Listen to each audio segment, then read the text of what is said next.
नई दिक्कत खड़ी हो जाती है। 2018-19 में यूएफएम के लिए लड़ रहे थे। यूएफएम क्या होता है भैया? यूएफएम था कि बाहर करने का एक तरीका, मैं फटाफट से बताऊंगा 10 सेकंड में, कि इन्होंने कहा कि आप जो एप्लीकेशन लिखेंगे डिस्क्रिप्टिव पेपर में उसमें आपका नाम नहीं होना चाहिए। अब मान लेते हैं मैंने लिखा कि मैं आशा करता हूं, तो इन्होंने आशा को नाम मान लिया। मैंने लिखा आपका अनुज यानी छोटा भाई, तो इन्होंने अनुज को नाम मान लिया और ऐसे लोगों को इन्होंने रिजल्ट से बाहर कर दिया। इस चीज की एक लड़ाई हुई, बाद में जिसको इन्होंने ठीक किया, यानी गलती थी तभी ठीक किया। उसके बाद 2022 में फिर दिक्कत आई। 2017 में पहले आप सबको पता है सिफी के टाइम पे पूरा पेपर लीक हुआ था, सीबीआई जांच तक हुई और अभी तक वो मामला चल रहा है। 2022 में नॉर्मलाइजेशन का इशू आया, बच्चों के 200 में 223 240 नंबर आ रहे हैं, वहां पे भी बच्चों के साथ अनफेयरनेस हुई। 2024 में प्री के रिजल्ट में 600-700 ओवरेज बच्चों को ले लिया गया जो कि नॉन एलिजिबल थे। और ये लड़ाई हमने, ये कैसे हुआ? ये कारनामा सरकार कैसे हुआ? क्योंकि ये इनका टेक्निकल फेलियर है कि ये बाइफरकेट नहीं कर पाए। इनका कहना था कि हम एज का फिल्टर लगाना भूल गए और ये हम कई सालों से कर रहे हैं। फिल्टर लगाना भूल गए? ये 5वीं क्लास का मैथ्स का होमवर्क है क्या कि मसा आज भूल गए? वही मजाक चल रहा है। हमने हाई कोर्ट में रेट पिटीशन लगाई, लंबी डेट मिल गई, हम कैट में गए, 2 हियरिंग में हमने एसएससी को मजबूर किया, इन्होंने रिजल्ट रिवाइज किया और नए 1100 लोगों को टियर 2 में बैठने का मौका मिला। नहीं, आप मुझे ये बता रहे हैं कि जब आप लोग एसएससी को उनकी फॉल्ट बताते हैं तब भी वो वेट करते हैं कि कोर्ट या ट्राइब्यूनल इंटरवीन करे तब करेक्ट करेंगे? तब करेक्ट करेंगे, उसके बाद भी मानते नहीं है। लेकिन ये इतना बड़ा फॉल्ट पकड़ लिया गया था कि उनको करना ही पड़ा और रिजल्ट रिवाइज, उसमें से कई लोगों को नौकरी मिली है। सोचिए वो लोग बिल्कुल बाहर थे और पेपर से एक दिन पहले हुआ है। यानी टियर 1 के रिजल्ट के बाद जब टियर 2 होना था मेंस एग्जाम, उससे एक दिन पहले लिस्ट जारी हुई कि आप भी टियर 2 देंगे।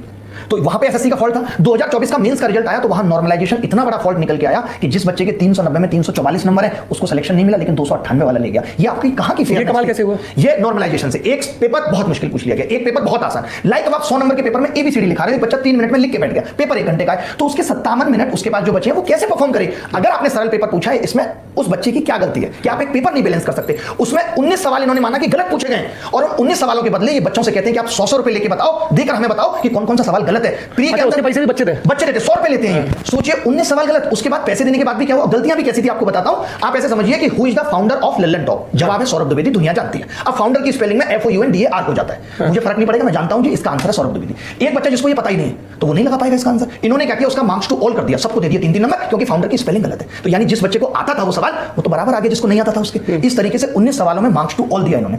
100 में 16 सवाल एसएससी जेईई में गलत थे, यानी एक बच्चे से 1600 रुपए, एक बच्चे से 1000 रुपए एक एग्जाम में, लाखों बच्चा पेपर दे रहा है। कल जब ये बात मैंने एसएससी के डायरेक्टर को बोली कि आप 100 रुपए वसूलते हो, तो मुझे कहते हैं कि आप मुझे ऑफेंसिव कर रहे हैं और जो है आप ये सब वापस लीजिए, पैसा मेरी जेब में नहीं जाता, सरकार को जाता है, उससे रोड बनती है। नहीं, वो एसएससी के मुखिया ये कह रहे हैं कि सरकार को सड़क बनाने के लिए जिन बच्चों के पास रोजगार नहीं है, जो अपने माता पिता की आय पर निर्भर हैं, जो बहुत अलग अलग इनकम ग्रुप से आते हैं, ज्यादातर lower class lower middle class से आते हैं, हम गलती करेंगे तुम उसकी पेनल्टी दो, उससे हम सड़क बनाएंगे। सड़क आप 100 सवाल गलत पूछे, आप रोड के नए नॉर्म्स लाइए कि 20 किलोमीटर 3 किलोमीटर पे स्पीड रखनी है, फिर 30 पे रखनी है, चलान बनाइए 20-30 हजार के। नहीं, एक और तरीका नहीं, इसका एक और तरीका हो सकता है। ये मेरा सरकार को सुझाव है, सरकार सुनती बहुत है हम लोगों की। 100 के 100 कितने सवाल होते हैं? 100 सवाल है, पूरे 100 के 100 गलत पूछ लो।